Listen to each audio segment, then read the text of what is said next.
Please আমাকে মাইরেন না। ও, তুই ওকে পরীক্ষার খাতায় দেখাস নাই কেন? আমার সামনে তো স্যার দাঁড়ায় ছিল, আমি কিভাবে দেখাবো? আমি তো দেখাইতে চাইছিলামই। কি মিথ্যা কি রে, তুই তো ভালোই মিথ্যা কথা বলতে পারোস। তোর জন্য যদি আমি ফেল করি, আমার বাবা শিওর আমাকে বিয়ে দিয়ে দিবে। তুই বুঝতেছিস তুই কি করছিস? একটা মেয়ে যখন ভার্সিটিতে আসে, বুক ভরা স্বপ্ন আর মন ভরা আশা নিয়ে আসে, তুই ওর ক্যারিয়ারটা পুরাটা শেষ করে দিলি। তোর জন্য এই মেয়েটা যদি বিয়ে হয়ে যায়, তোর যে কি হবে তুই বুঝতেছিস? কি হবে? দাওয়াত দিলে দাওয়াত খাবো, আর দাওয়াত না দিলে দাওয়াত খাবো না। এই ওর একটু খাওয়ান দে তো। ভাই ভাই ভাই, এই কি হচ্ছে এখানে? কি হচ্ছে এখানে? স্যার আমাকে মারতেছে স্যার। নীরা কি হচ্ছে এখানে মারছো কেন? স্যার, ও ওকে টিচ করতেছিল, আমি পানিশমেন্ট দিচ্ছি। ও ওকে স্যার আপনার কি মনে হয় আমি ওকে ইফটিজিং করতে পারি স্যার? আমি সর্বোচ্চ একজনের খাবার খেয়ে ফেলতে পারি, এর বেশি কিছু তো আমি করতে পারি না স্যার। কি করেছো ঠিক করে বলো, মারছে কেন? পরীক্ষার খাতা দেখায়নি স্যার, এই জন্য আমাকে মারতেছে স্যার। এই যাও যাও। নীলা জি স্যার। ইদারিং অনেক বাড়াবাড়ি করতেছো তুমি, সময় আছে, নিজেকে সংশোধন করো। স্যার, আমি তো কোনো ঝামেলা করতে চাই না, সব ঝামেলা আমার উপর এসে পড়ে। আমি কি করবো? চলো একটা কথা বলি তোমাকে, তুমি নিজের ইচ্ছা মতো ক্যাম্পাসে যা খুশি তাই করছো। কেন জানো? সবাই তোমাকে ভয় পায়, সম্মান করে। তুমি কি ভাবছো এটা তোমার প্রতি সম্মান?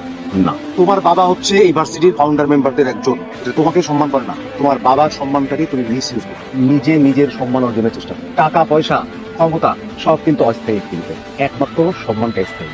নিজের সম্মান নিজে তৈরি করো, নাহলে অচিরেই কেউ তোমাকে সম্মান করবে না। তোমাদের রেজাল্ট দিয়েছে গতকাল? কি রেজাল্ট? কথা বলেন না কেন, সবাই চুপ। বলো কি রেজাল্ট? কি রেজাল্ট হচ্ছে? এই তুমি দেখো। স্যার, হ্যাঁ, তুমি তো এদের লিডার না, তোমার কি রেজাল্ট? স্যার হয়েছে আর কি। কি হচ্ছে? স্যার হয়েছে একটা, হয়েছে একটা কি? বলো সবাইকে, শুনো। ফেল করেছি ফেল করছো? হচ্ছেও কেন না? ফেল করছি কয় সাবজেক্ট ফেল? সব সাবজেক্টে। সব সাবজেক্ট? মানে ফেলের দিক থেকে তুমি লিডার? ওরা মামুন, বসো বসো বসো। দেখো এই ছেলেটিকে তাকাও, শিক্ষা নাও। ওর নাম হচ্ছে আমরা। তুমি যেমন তোমার বাবার গাড়িতে করে আসো, ও সেভাবে আসে না, দু পায়ে হেঁটে আসে। ও নিজের টিউশনি করে ও সংসার চালায়, ও নিজের টিউশনি করে ওর পড়াশোনা চালায়। টাকা পয়সার কারণে স্টাডি গ্যাপ ছিল, মাঝে পড়তে পারে, এবং সব থেকে ভালো রেজাল্ট করে, ব্রিলিয়ান্ট রেজাল্ট করে।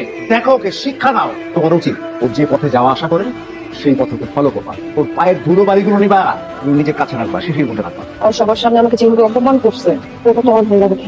তাহলে ইসলাম আমার ব্যাপারটা একটু প্ল্যান করতে হবে, বুঝছো? কথা কি কান দিয়ে যায় না? কথা কান দিয়ে তো যায় আপু। তাহলে কানে ধরতেছিস না কেন? আপু কানটা না ধরি কি কয়? কি লাইন চলে? এসএমএস আদান প্রদান নাকি ভ্যালেন্টাইন ডে তে ঘুরতে লয়ে যাইব? কান ধর। আপু কানটা না ধরি দিমু কানের নিচে বাজামু? আপু গত পরীক্ষা আমি ওর কথা দেখে লিখে তো পাস করছি, এইবার তো আর দেখাবে না কান ধরলে।